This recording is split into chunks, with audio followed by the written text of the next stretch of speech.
నమస్కారం. City news తెలుగుకి స్వాగతం. ఈనాటి వార్తా విశేషాలు. ధర్మాన్ని కాపాడటానికి విశ్వాసాన్ని కలిగించే ధార్మిక సంస్థలు ఉండటం అందరికీ అదృష్టమని ముఖ్యమంత్రి చంద్రబాబు నాయుడు తెలిపారు. ఈ ప్రపంచాన్ని ముందుకు నడిపించేది కేవలం నమ్మకమేనని, మనకు తెలియని ఏకైక శక్తి దేవుడేనని తెలిపారు. తాడేపల్లి సమీపంలోని కొలనుకొండలో హరే కృష్ణ గోకుల క్షేత్రంలో శ్రీ వెంకటేశ్వర స్వామి దేవాలయ అనంత శేష స్థాపన కార్యక్రమంలో పాల్గొన్నారు. ఈ సందర్భంగా సీఎం చంద్రబాబు నాయుడు ఆలయ నిర్వాహకులు, అర్చకులు పూర్ణ కుంభంతో స్వాగతం పలికారు. అనంతరం సీఎం చంద్రబాబు నాయుడు మాట్లాడారు. ఏ కార్యక్రమాన్నైనా సజావుగా చేయగలుగుతున్నామన్న నమ్మకాన్ని హరే కృష్ణ మూవ్మెంట్ మనకు కలిగిస్తుందని తెలిపారు.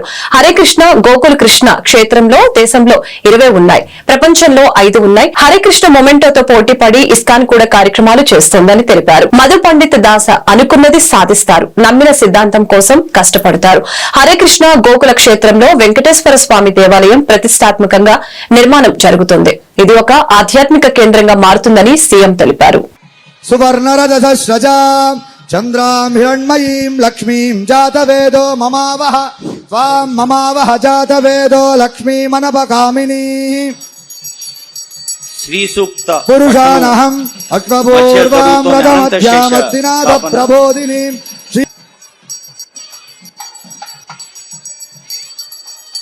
ఇంద్రైరేవ ధ్రువదృష్టాని సంచరన్నే ఇంద్రయేణ ధ్రువం ధ్రువేణ అవిషాః తత్పై దేవా అవిష్ణువన్ అయం చ బ్రహ్మణస్పతిః.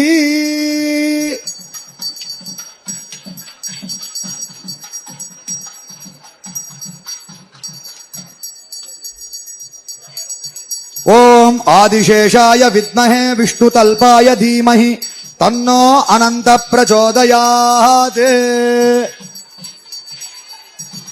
యా దేవా పరిపూర్ణం తదస్తుతే తవ కర్మాత్మకాని వై తేషామశేషానాం కృష్ణా స్మరణం పరం.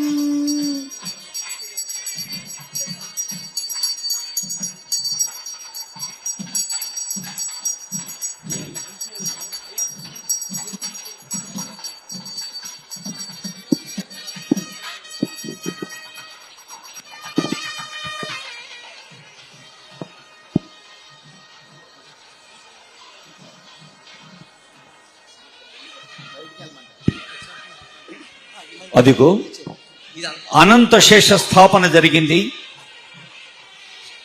స్వర్ణ కాంతులతో ఆశీస్సులు అందిస్తున్న అనంత శేషుడు, రజత కాంతులతో వెలుగులు పంచుతున్న అనంత శేషుణ్ణి ఈ భవ్యంగా నిర్మితం కానున్న ఆలయానికి ఒక పవిత్ర భూమికగా విద్య, వైద్యం, ఆరోగ్యానికి తమ ప్రభుత్వం పెద్దపీట వేస్తుందని రాష్ట్ర సాంఘిక సంక్షేమ శాఖ మంత్రి డాక్టర్ డోలా శ్రీ బాల వీరాంజనేయ స్వామి తెలిపారు. శనివారం నాడు ప్రకాశం జిల్లా పొదిలిలో ప్రాంతీయ వైద్యశాలను మంత్రి ఆకస్మిక తనిఖీ నిర్వహించడం జరిగింది. రాష్ట్రంలో ప్రభుత్వం మారిన ప్రభుత్వ భవనాలపై నాటి ముఖ్యమంత్రి ఫోటోలు ఉండటం ఏంటని అధికారులపై ఆగ్రహం వ్యక్తం చేశారు. ఆసుపత్రిలో అన్ని రకాల వైద్యులు ఉన్నా వైద్యం చేయకుండా రోగుల్ని బయట ఆసుపత్రులకి పంపిస్తున్నారని రోగులు, స్థానిక ప్రజలు మంత్రికి తెలియజేశారు. వైసీపీ హయాంలో మాత్రం ఉద్యోగులు నిర్లక్ష్యంగా ఉంటే సహించేది లేదని తెలియజేశారు. ఉద్యోగులతో మా ప్రభుత్వం ఫ్రెండ్లీగా ఉంటుందని, ఉద్యోగులు కష్టపడి పనిచేసే ప్రభుత్వానికి మంచి పేరు తీసుకుని రావాలని మంత్రి సూచించారు.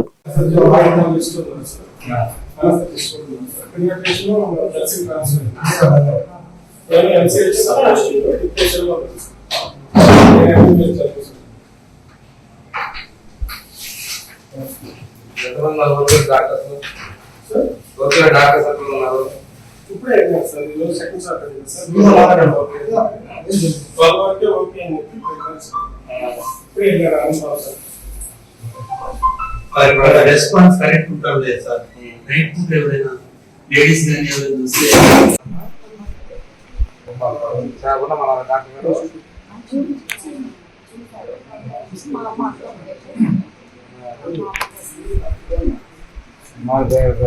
ఇచ్చారా, బయట రాసారా, అన్ని ఫ్రీ ఇచ్చారా, ఉన్నాయా మందులు దగ్గర చూపించమ్మా.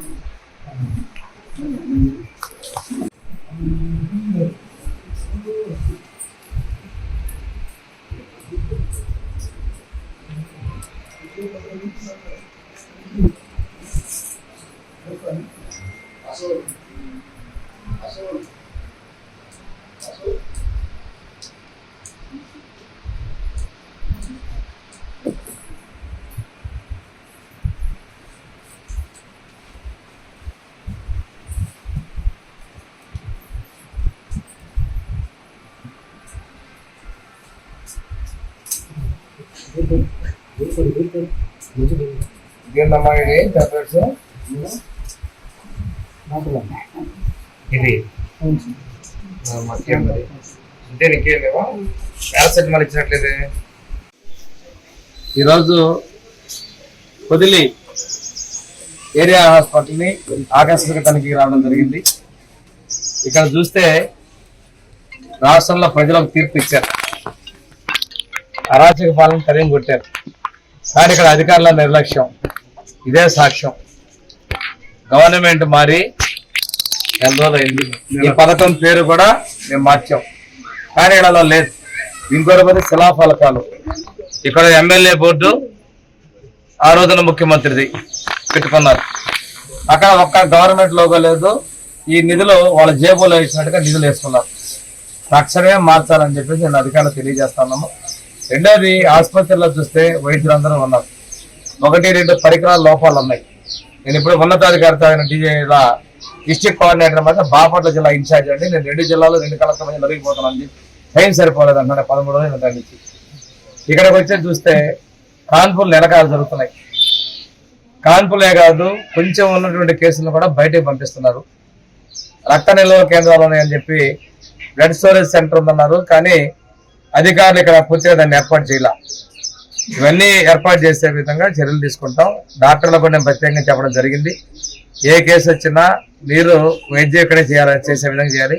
ప్రజలు కూడా చాలా మంది కేసులు ఏదైనా వస్తే మమ్మల్ని బయటకు పంపిస్తున్నారు అంటున్నారు, రిఫర్ చేస్తున్నారు అంటున్నారు. ఇక్కడ అన్ని రకాల వైద్యులు ఉన్నారు. గైనకాలజిస్ట్ ఉన్నారు, సర్జన్ ఉన్నారు, జనరల్ మెడిసిన్ ఫిజిషియన్ ఉన్నాడు, మత్తు డాక్టర్ ఉన్నారు, అదేవిధంగా జనరల్ డాక్టర్, డ్యూటీ డాక్టర్లు ఉన్నారు, పిల్లల డాక్టర్లు ఉన్నారు, పంటి డాక్టర్లు ఉన్నారు, స్టాఫ్ నర్సెస్ కూడా ఉన్నారు. ఆ థియేటర్ ఉంది. కానీ గత ప్రభుత్వం చాలా గొప్పగా చెప్పుకుంది, మేము ఆరోగ్యం ఇస్తున్నాం, పేదలందరికీ వైద్యం చేస్తాం అంటే డొల్లతనం అనేది ఇక్కడ బయటపడిపోయింది. వాళ్ళది ప్రచారాల ఆర్భాటాలు పబ్లిసిటీ చేసుకున్నారు, మంత్రి గారు కావచ్చు, ప్రభుత్వం కావచ్చు. కానీ ఇక్కడికి వస్తే బాపట్ల జిల్లా చీరాల కోర్టు భవనాల సముదాయంలో దేశ అత్యున్నత సుప్రీంకోర్టు ఆదేశాల మేరకు న్యాయ విజ్ఞాన సదస్సు నిర్వహించారు. ఈ కార్యక్రమంలో సీనియర్ సివిల్ జడ్జి, మండల న్యాయ సేవాధికార సంస్థ చైర్మన్ ఎం సుధా పాల్గొన్నారు. ఈ సందర్భంగా ఆమె మాట్లాడారు. ద్విచక్ర వాహన చోదకులు ప్రతి ఒక్కరూ శిరాస్త్రం ధరించి తమ ప్రాణాలు కాపాడుకోవాలని తెలిపారు. అంతేకాకుండా పోలీస్ శాఖ, రవాణా శాఖలు విధించే భారీ జరిమానాల నుంచి కాపాడుకోవచ్చని తెలిపారు. బైక్ రేసులు, triple riding, drunk and drive, మైనర్లు డ్రైవింగ్ చేయడం, సెల్ ఫోన్స్ మాట్లాడుతూ డ్రైవింగ్ చేయడం తదితర నేరాల నుంచి దూరంగా ఉండాలని సూచించారు. కార్యక్రమంలో principal, junior civil judge Rehana madam, second class magistrate Srinivasarao, భారధ్యక్షులు గౌరవ Ramesh Babu, social worker ST Mateen, న్యాయవాదులు, కక్షిదారులు, కోర్టు సిబ్బంది, ప్రజలు పాల్గొన్నారు.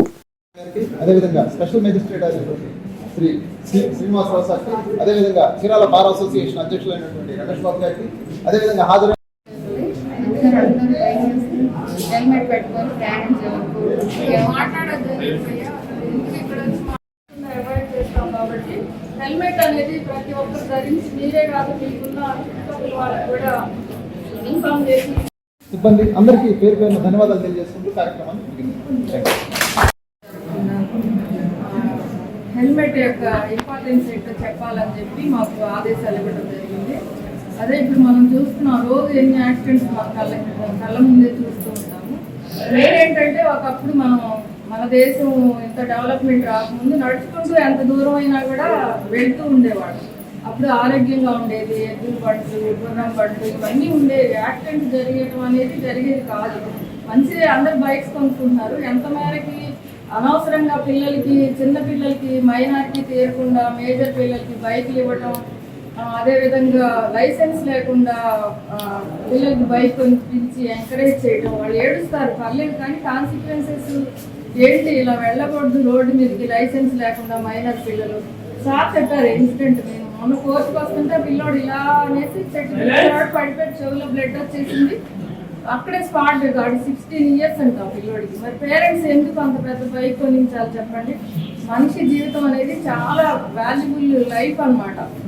అలాంటి జీవితాన్ని మనం మన చేతులారా మనం నాశనం చేసుకొని యాక్సిడెంట్స్ ఇలా చేయటం అనేది, అదే ఇప్పుడు హెల్మెట్ అంటే ఏంటంటే ఇప్పుడు శరీరంలో సార్ మేడమ్స్ వాళ్ళు చెప్పినట్టు ఏ భాగంలో కొంచెం రీప్లేస్మెంట్ అయినా డిజేబుల్ అవుతారు. అది కూడా ఫాలో చేయకపోతే ఏం చేస్తారు?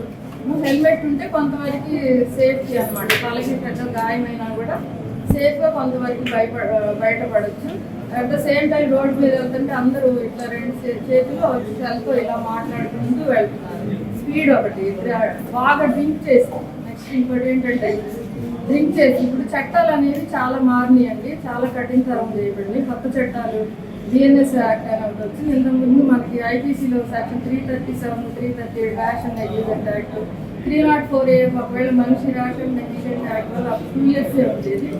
ఇప్పుడు కఠిన 106 ఆఫ్ బిఎన్ఎస్ యాక్ట్ ప్రకారం ఒక ర్యాష్ అండ్ నెగ్లిజెంట్ గా ఒకరికి చనిపోవడానికి మనం కారణం అయితే 5 సంవత్సరాల వరకు పనిష్మెంట్ ఉంది. At the same time 106 class 2 ప్రకారం మనం ఒక యాక్సిడెంట్ చేసి అక్కడ నియరెస్ట్ పోలీస్ స్టేషన్ కానీ మ్యాజిస్ట్రేట్ వారికి కానీ ఇన్ఫార్మ్ చేయకుండా అక్కడ నుంచి ఎస్కేప్ అయితే 10 years అండి, 10 years విత్ ఫైన్ అన్నమాట. తెలుసుకోండి. ఇట్లా ఈ వార్తలు ఇంతటితో సమాప్తం. మరొక బులెటిన్ మళ్ళీ కలుద్దాం. నమస్కారం.